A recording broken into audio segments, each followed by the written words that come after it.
Antarctica, जिसे दुनिया का सबसे सूखा महाद्वीप कहा जाता है, यहाँ केवल 51 मिमी वर्षा होती है।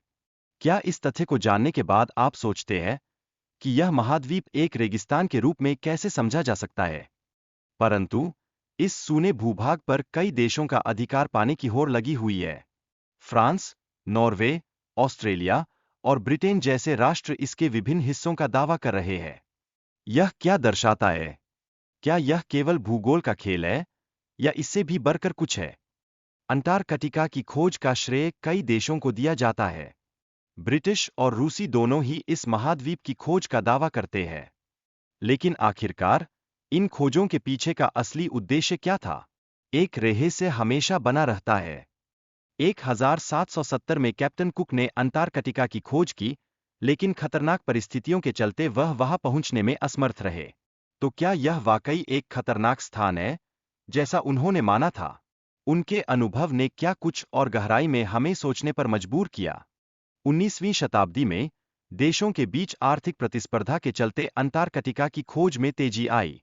नए व्यापार मार्गों और संसाधनों की खोज ने क्या कुछ नए द्वार खोले?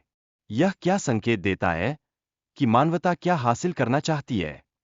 1911 में ब्रिटिश खोजकर्ता रॉबर्ट फाल्कन स्कॉट ने अंटार्कटिका के धरती पर कदम रखा, लेकिन बुरी मौसम की परिस्थितियों के चलते उसे वापस लौटने को मजबूर होना पड़ा। क्या यह सिर्फ बदकिस्मती थी या कुछ और भी था जो उन्हें वापस खींच लाया? अंटार्कटिका के नीचे छुपी हुई 400 झीलें हैं, जिनका अपना पारिस्थितिकी तंत्र है। इनमें ऐसे समुद्री जीव पाए जाते हैं जो कहीं और नहीं मिलते।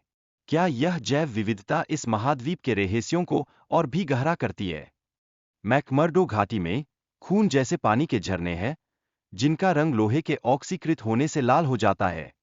यह पानी एक नमकीन झील से उत्पन्न होता है। यह दृश्य आपको क्या सोचने पर मजबूर करता है? क्या यह प्राकृतिक सौंदर्य या एक डरावनी सच्चाई है? कुछ लोगों का मानना है कि अंटार्कटिका में प्राचीन सभ्यता के अवशेष हैं। यहां अजीब गतिविधियों के बारे में कई अटकलें और सिद्धांत प्रचलित है। क्या इनमें से कोई सच्चाई है या ये केवल मिथक है जो हमें रोमांचित करते हैं? इलेक्ट्रिक कारें और आयन बैटरी आज की ऊर्जा संसाधन का भविष्य मानी जा रही है। इनकी मांग तेल और गैस से भी अधिक हो गई है। क्या यह बदलाव हमें एक नई दिशा की ओर ले जा रहा है? दक्षिणी महासागर जलवायु और जल आपूर्ति को नियंत्रित करता है, और यह महासागर विश्व के 15% कार्बन उत्सर्जन को अवशोषित करता है। क्या यह महासागर हमें एक खतरे का संकेत दे रहा है? बर्फ के पिघलने के कारण कई खजाने अब फिर से सामने आ रहे हैं। लेकिन क्या हमें इन खजानों का मूल्य समझ में आ रहा है, या हम सिर्फ उनका शिकार करने में लगे हैं?